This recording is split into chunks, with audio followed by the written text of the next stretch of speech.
Pueden ocupar su lugar, hermanos. Buenas tardes, ¿cómo están?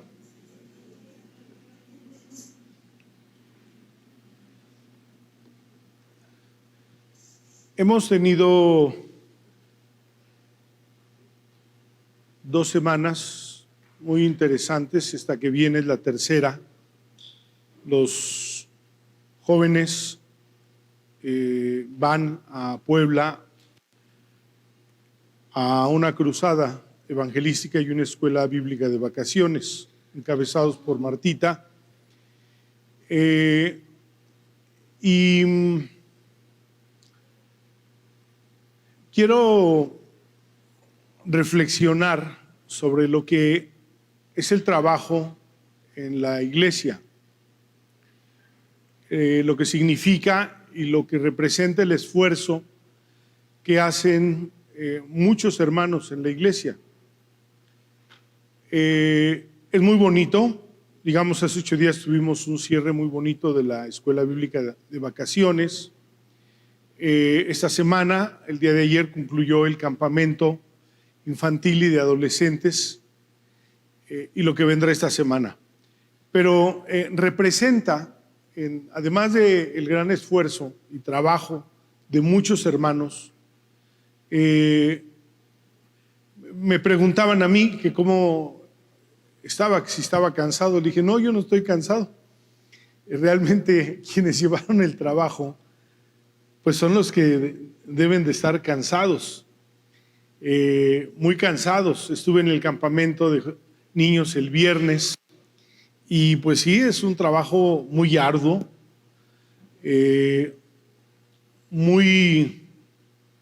de mucho sacrificio, de mucha entrega, de mucho desgaste físico.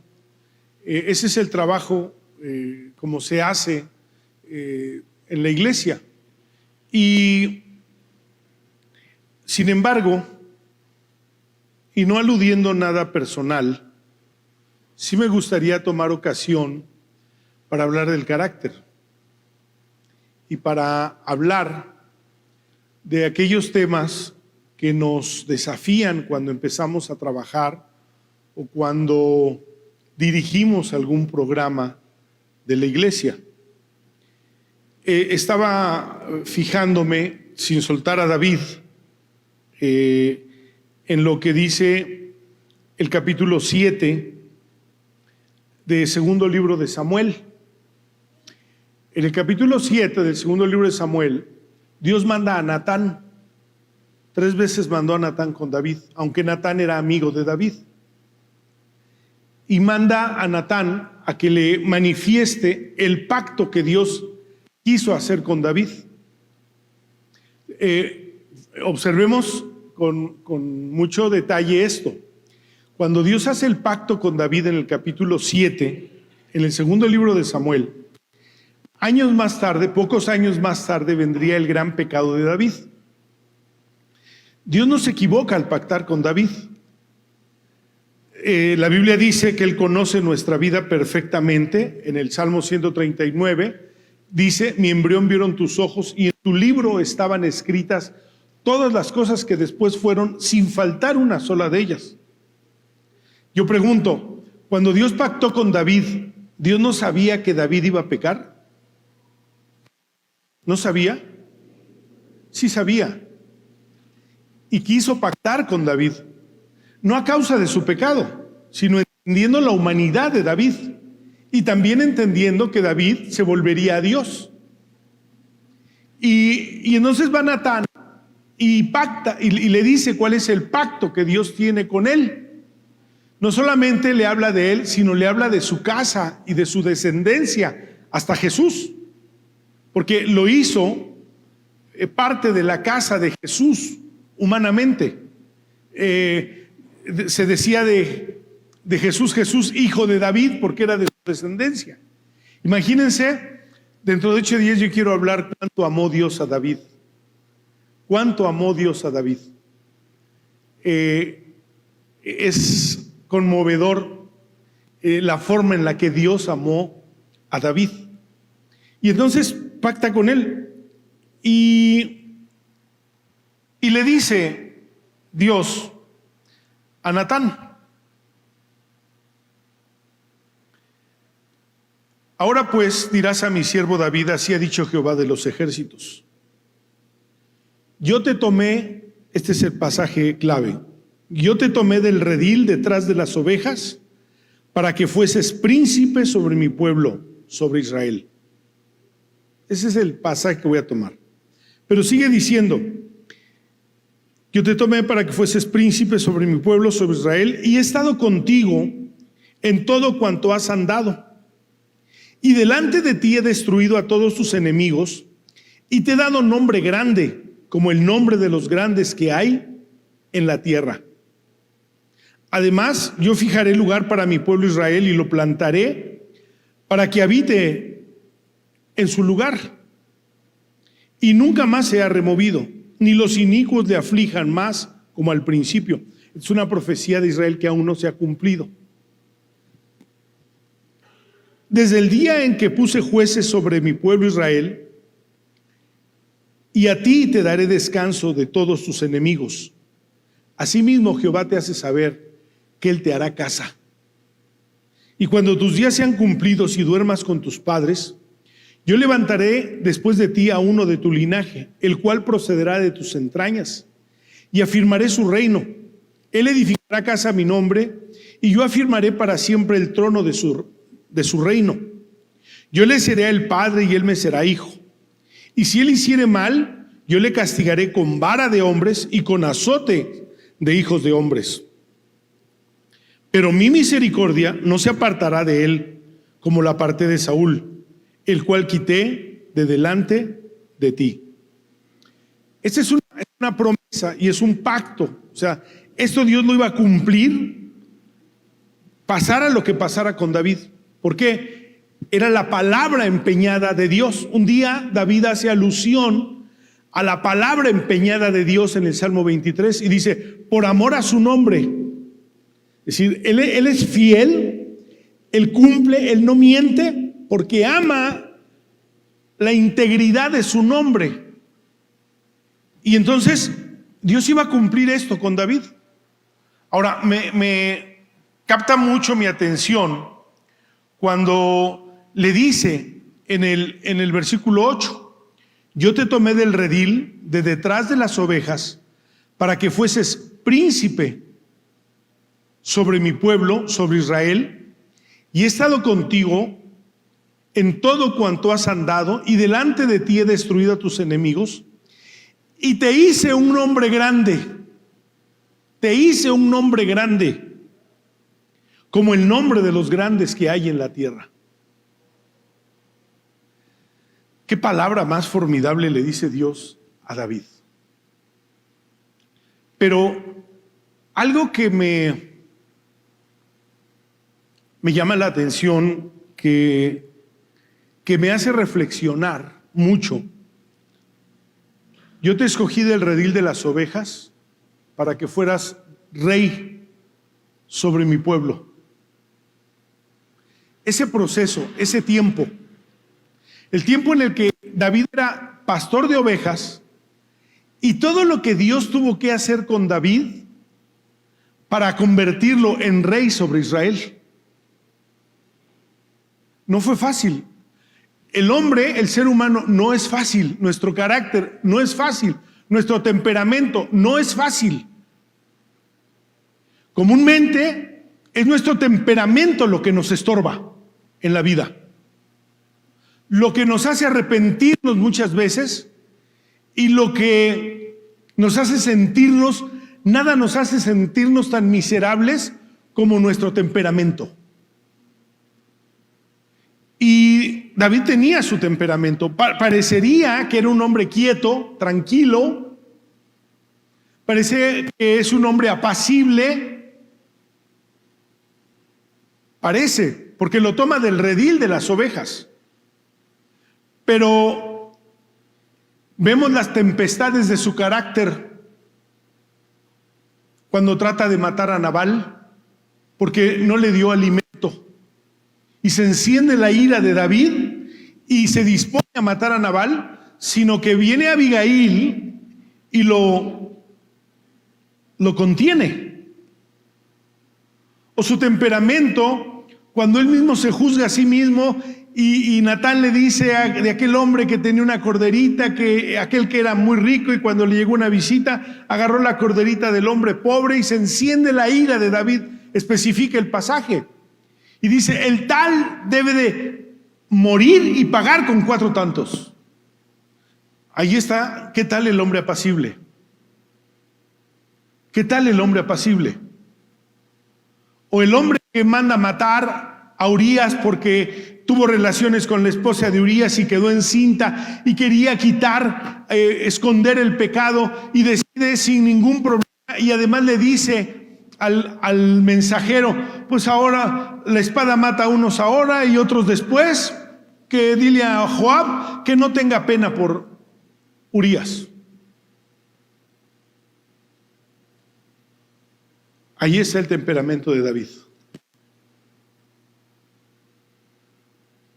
Era terrible.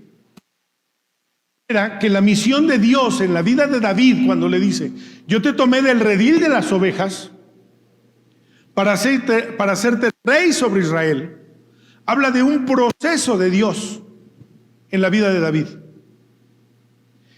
Y quiero específicamente, no aludiendo nada específico, lo aclaro, pero sí aprovechando que se convierten estos en días de mucho trabajo y por lo tanto de muchos roces, de muchas diferencias.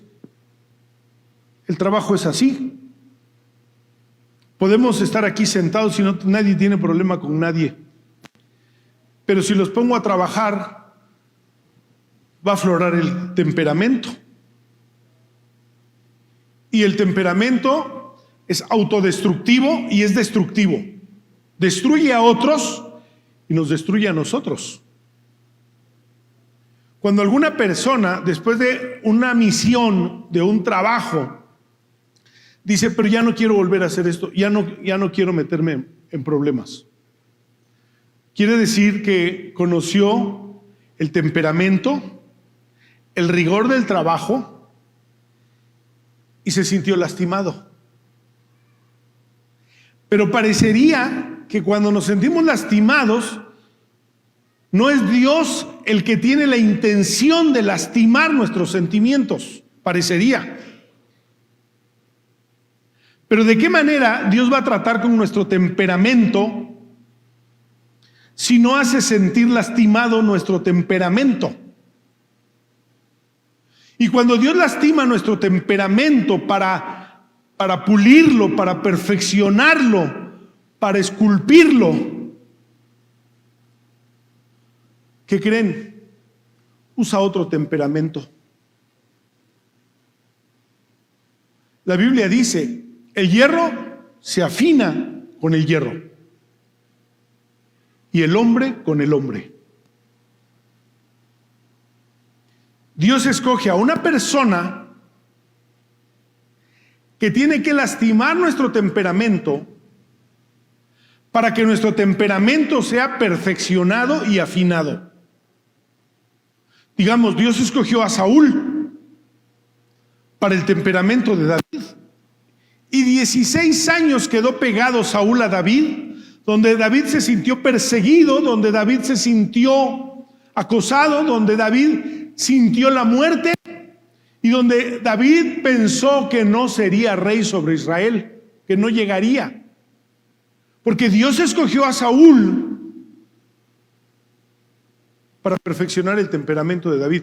Sin Saúl, David no habría sido lo que fue. Comúnmente no estimamos, no apreciamos cuando una persona nos incomoda, cuando una persona nos lastima, no lo apreciamos, nos enojamos, hacemos un berrinche, inmediatamente tenemos un mecanismo de autodefensa que dice: aléjate de aquí. Dios no es así. Dios pegó a David la vida de Saúl. Y Saúl siempre pretendió matar a David. Hay tormentas perfectas en nuestra vida, donde estamos en situaciones donde no nos podemos mover y donde solo nos quejamos y no podemos hacer nada. Dios diseñó esas tormentas para nosotros. Las tormentas de David, Dios las diseñó porque le dijo: desde el redil te voy a llevar hasta el trono. Pero para que llegues al trono no necesito al David del redil. Necesito al David que pueda gobernar, que pueda ser justo y que pueda guiar a mi pueblo. Y entonces el llamamiento es muy bonito. Cuando Dios nos llama, nos sentimos privilegiados. Sí, cuando viene el trato de Dios para cumplir el llamamiento que Dios nos hizo, qué tiempo más difícil, doloroso. Pero después de que hayamos probado todo ese dolor, la vida será muy buena, porque aprenderemos a no quejarnos de poco, porque aprenderemos a no sentirnos lastimados de nada. Digamos, oigo quejas. Es que esta persona dijo de mí esto. ¿Y qué? ¿Y qué? ¿Y qué? Me acuerdo cuando éramos niños, creo que en todas las familias había un chillón. A lo mejor yo era chillón. Me está mirando. Y porque lo estaban mirando. Y mira, ¿y qué? ¿Y eso qué?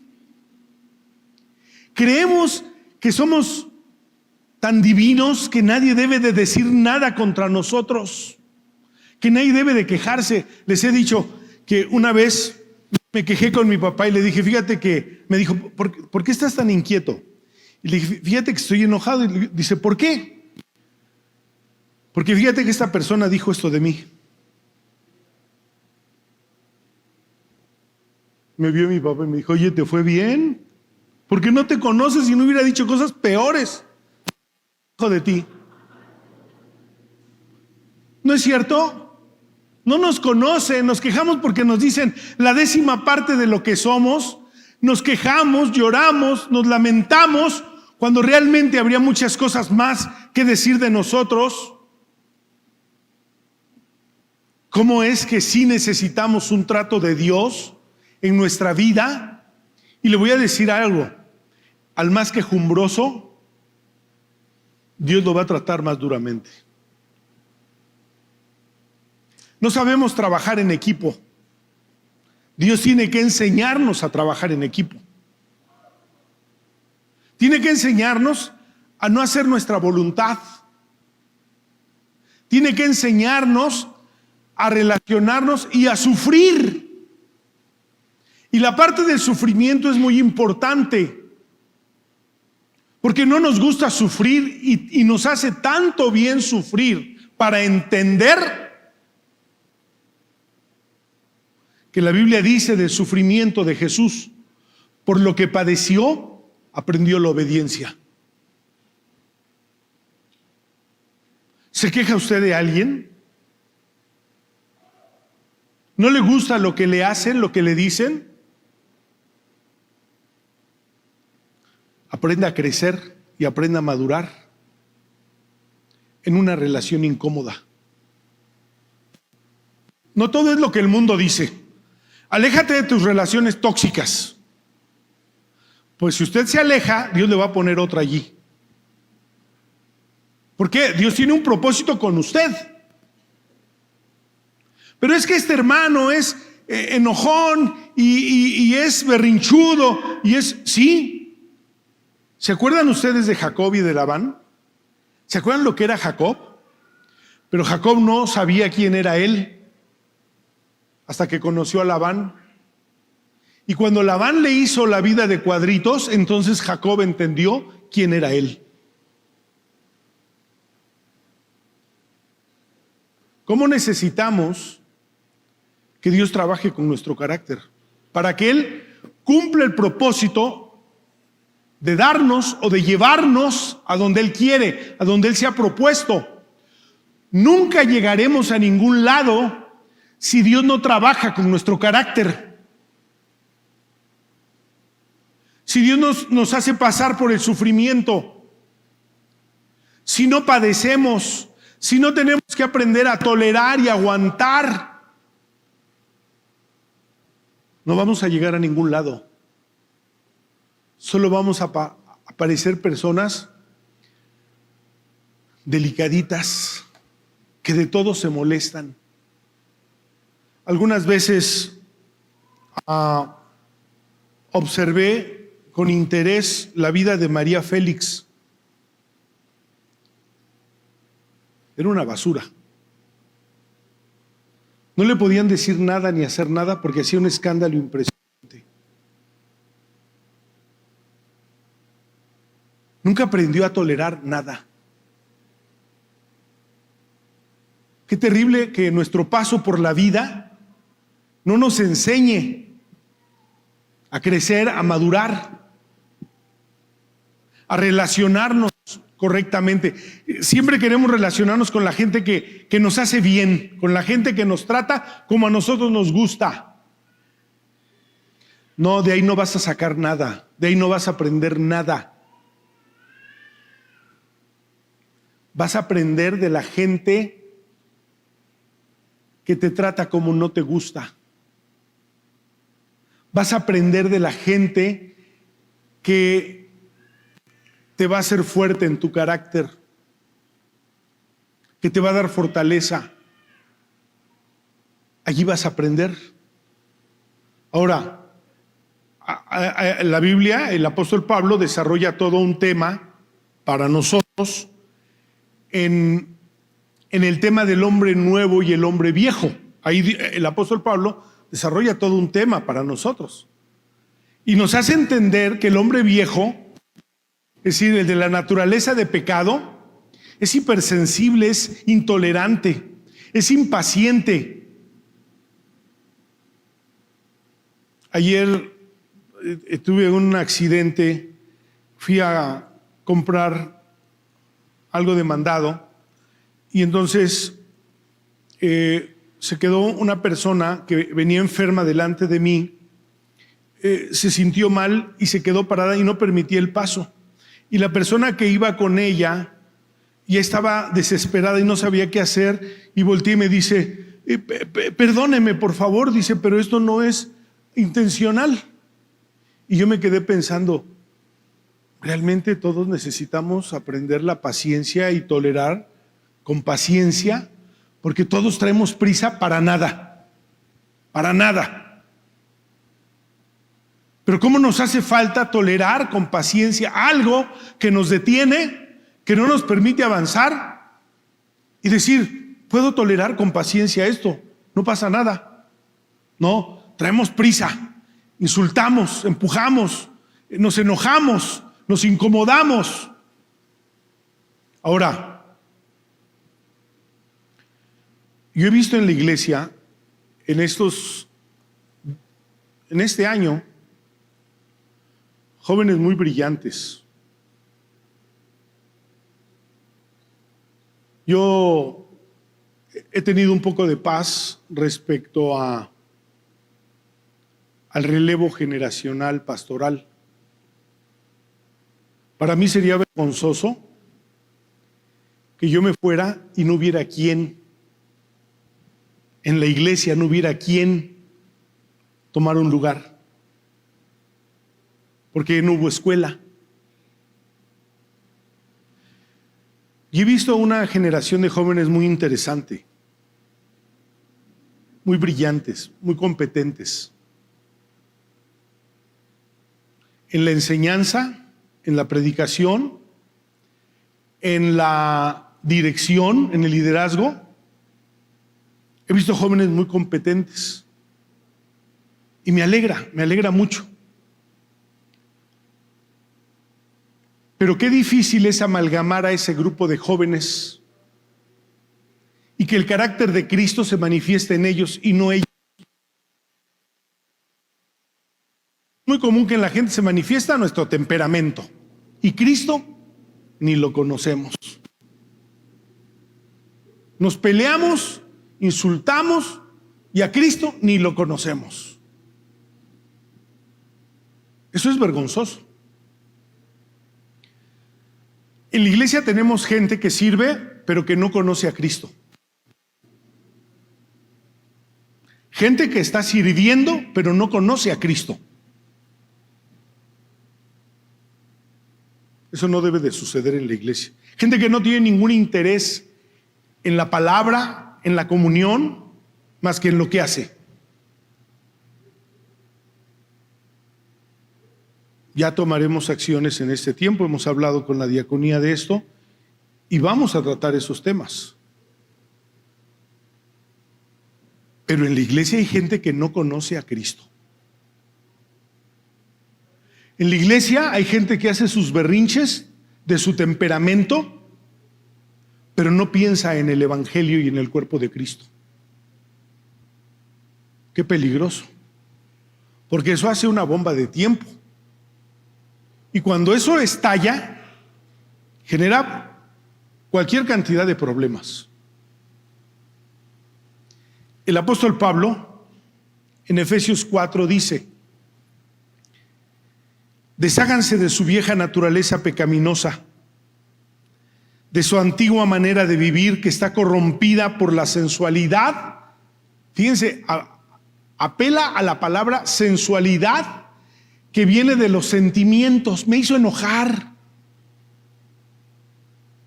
me hizo sentir mal, me siento triste.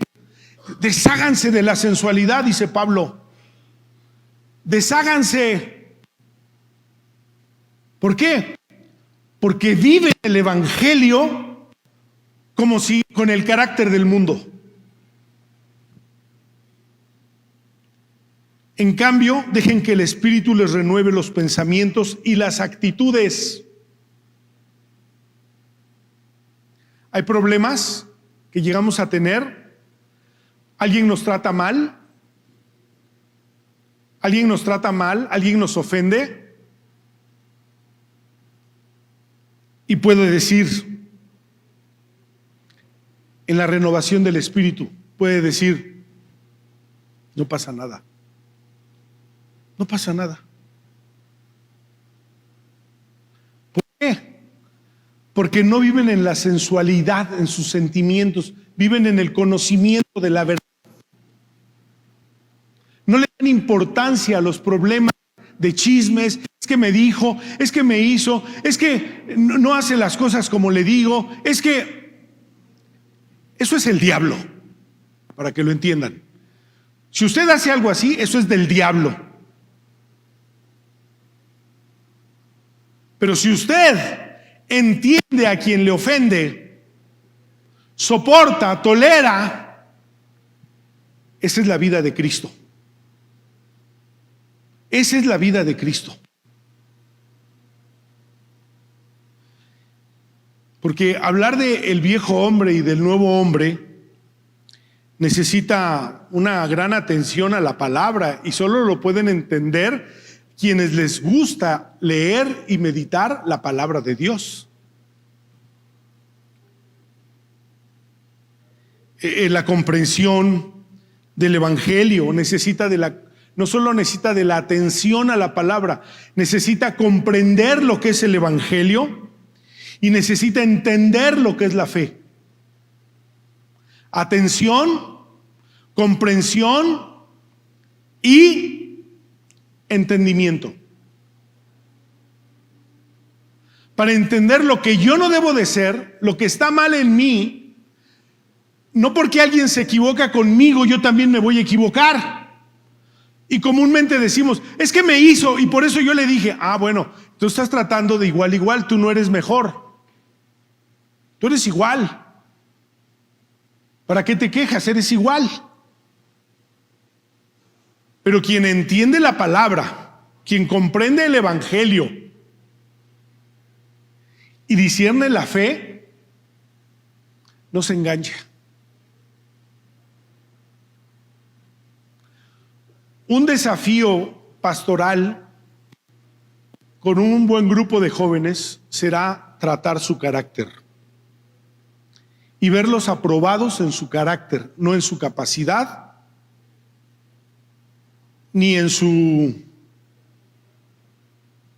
profesionalismo en algún área específica, no, en su carácter. David no era apto para ser rey. Nunca un pastor de ovejas se convirtió en rey de una nación. Nunca.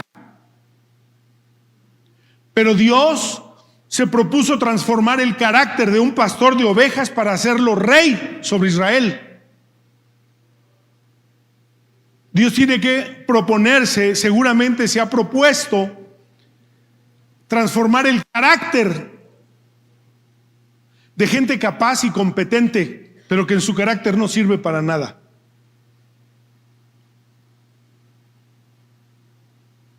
Porque es el carácter que Dios quiere. La capacidad la da Dios, para eso son los dones. Dios quiere un carácter, porque la capacidad la da Él. Y entiendo que hablar de el hombre nuevo y el hombre viejo no es un tema emocional ni religioso. Esto no se resuelve con una oración. No soy espiritual porque, Señor, hazme espiritual. No. Dios tendrá que meterme al horno de fuego a gente que me es hostil, que no me gusta, para concluir con un carácter completamente dócil para Él. Era el mensaje de Jeremías en el capítulo 16 de Jeremías, cuando le dice: ve a la casa del alfarero y ahí te haré oír mis palabras. Y cuando llegó a la casa del alfarero, dice: y vi que el alfarero hacía una vasija, y la vasija que hacía en la rueda, y la vasija que hacía se cayó de sus manos. Y volvió a tomar aquella vasija maltrecha y volvió a hacer otra vez hasta que quedó una vasija completamente nueva. Y le dice Dios a Jeremías: ve y dile a la casa de Israel: ¿no podré hacer así yo de vosotros? ¿No son ustedes como el barro en mis manos, en las manos del alfarero? Es decir, Dios quiere formar. Es fácil hacer berrinches. Mire, hasta en la calle se los hacen. En la tortillería, en el mercado, donde quiera se hacen berrinches. Pero un creyente que no se relacione a través de berrinches y de resentimientos y de delicadezas, no, eso necesita de la mano de Dios. Quiero ver crecer a jóvenes, adolescentes que han estado involucrados en la iglesia en este tiempo. Y quiero ver cómo Dios trata su carácter. Y quiero ver cómo tienen paciencia, tolerancia, respeto, cómo el fuerte ayuda al débil, para que entonces tengamos lo que necesitamos en la iglesia. No necesitamos gente sensual, no la necesitamos. No necesitamos gente que haga rivalidades, no los necesitamos. Necesitamos algo. Necesitamos personas que no se dividan, que no se rompan,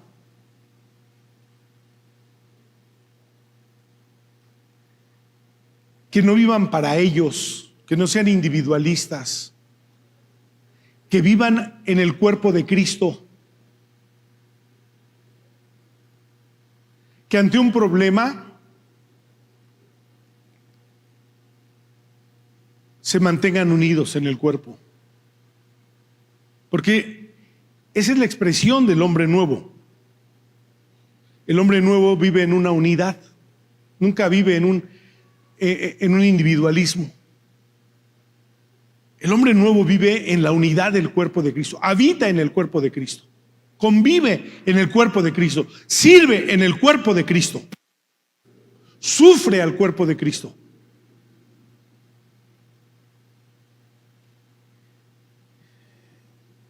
Porque la expresión de un hombre nuevo es la comunión,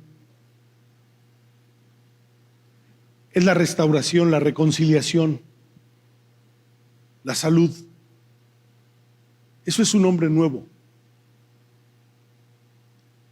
Y no puede vivir fuera de ese ámbito. David fue curtido y fue sometido y fue formado en Israel para Israel. Y cuando se salió, Dios lo volvió a meter.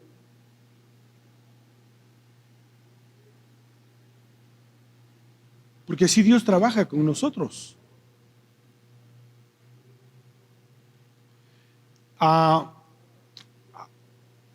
Me dio gusto ver hace 8 días a personas que fueron un día niños en la escuela bíblica de vacaciones y hoy estaban en los talleres o como maestros o dirigiendo. Eso es importante y es bueno. Tenemos que cuidarlos y tenemos que formarlos para que desarrollen un liderazgo en el cuerpo de Cristo. Tenemos que hacerlo. Veo niños, ahora hijos de generaciones que un día fueron los jóvenes de la iglesia. Participar aquí fue espectacular, ver a los niños chiquitos, la dedicación y la alegría que transmitieron al hacer las cosas. Tenemos que cuidarlos. Y los padres tienen que ayudar a tratar el carácter de ellos. Que si son berrinchudos, que si son enojones, que si son voluntariosos, que si son impulsivos, que si son como sean, los padres tienen que enseñarlos y tienen que forjar el carácter de Cristo en ellos. Nada sirve en la iglesia si no tiene el carácter de Cristo. Nada. Nada funciona en la iglesia si no tiene el carácter de Cristo. Nada es válido y nada necesitamos en la iglesia si el carácter de Cristo no está allí. Necesitamos el carácter de Cristo en la vida de la iglesia. Necesitamos el carácter de Cristo en la vida de los creyentes. Necesitamos el carácter de Cristo en quienes hacen una función de trabajo en la iglesia o quienes liderean un trabajo. Lo que necesitamos allí es el carácter de Cristo, porque es lo único que puede bendecirnos y hacernos bien. Fuera de eso no necesitamos nada. Capacidad, ni el profesionalismo, ni las habilidades, nada de eso necesitamos. Necesitamos a Cristo, a creyente que sirva dentro de la iglesia. Eso es lo que necesitamos. Ese es el estándar del servicio cristiano. Pablo dijo: tengo dolores de parto, sufro dolores de parto. Cuánto duele en cristianos inmaduros, cuánto duelen cristianos sensuales, cuánto duelen cristianos que manifiestan a un hombre viejo. Sufro dolores de parto hasta que Cristo sea formado en ustedes. Cuando usted siente una diferencia, cuando usted enfrente una ofensa, cuando usted enfrente una incomodidad, acuérdese que esa incomodidad y esa ofensa puede abrir un espacio en su vida para el carácter de Cristo. Sufrió el oprobio por nosotros, pues nosotros debemos de sufrir por Él. No seamos tan sensibles, no seamos sensuales, no seamos delicados. Ahora, el capítulo 13 de Hebreos tiene una frase hermosa. Y allí dice, de los hombres de fe, los cuales se hicieron fuertes en batalla. ¿Dónde se va a forjar el carácter de Cristo? En el trabajo. Hágase fuerte, no se haga débil. Hágase fuerte en las batallas. Pelee las batallas de la tolerancia, de la paciencia, del amor, para que Cristo sea formado en usted. Hay cosas muy interesantes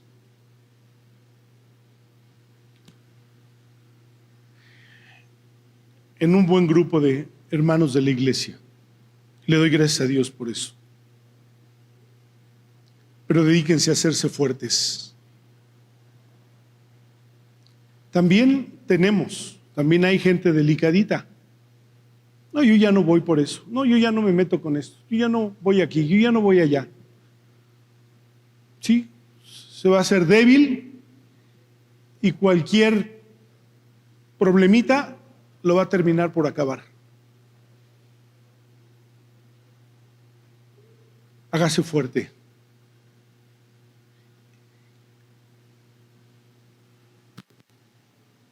Y comprométase a que Cristo sea formado en usted. Menos no sirve.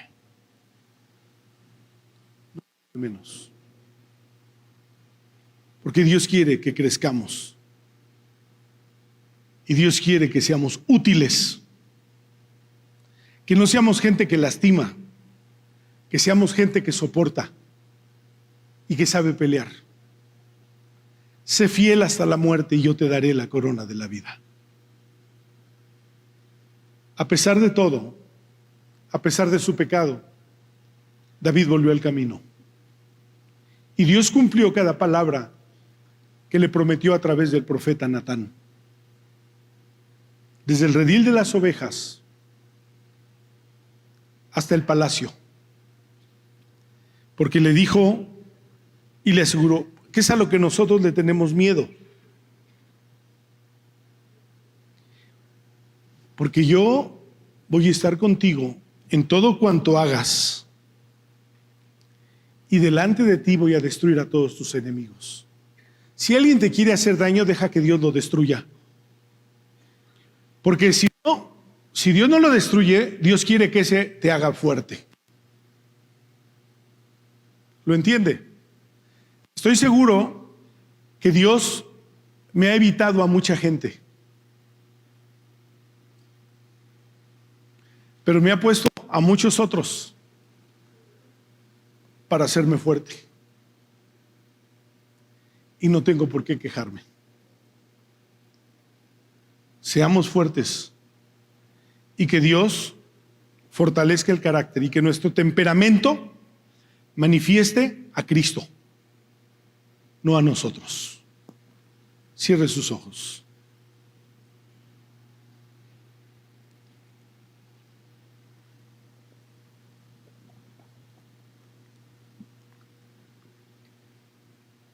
Esto es también un llamado para quienes se han hecho a un lado. Por problemas, por cosas que no les gustan, porque la gente no hace lo que usted quiere. Regrese al camino y hágase fuerte. Sirva a Dios en el cuerpo de Cristo. Comprométase. No se haga disfuncional. Sirva a Jesús a pesar de todo. Cristo fue a la cruz por nosotros, sufriendo el oprobio y la ofensa y el dolor. ¿Por qué nosotros no sufriremos también el oprobio para cumplir el propósito de Dios en nuestra vida? Dios, bendice tu palabra en la iglesia, Señor. Bendice tu palabra en el nombre de Jesús. Amén.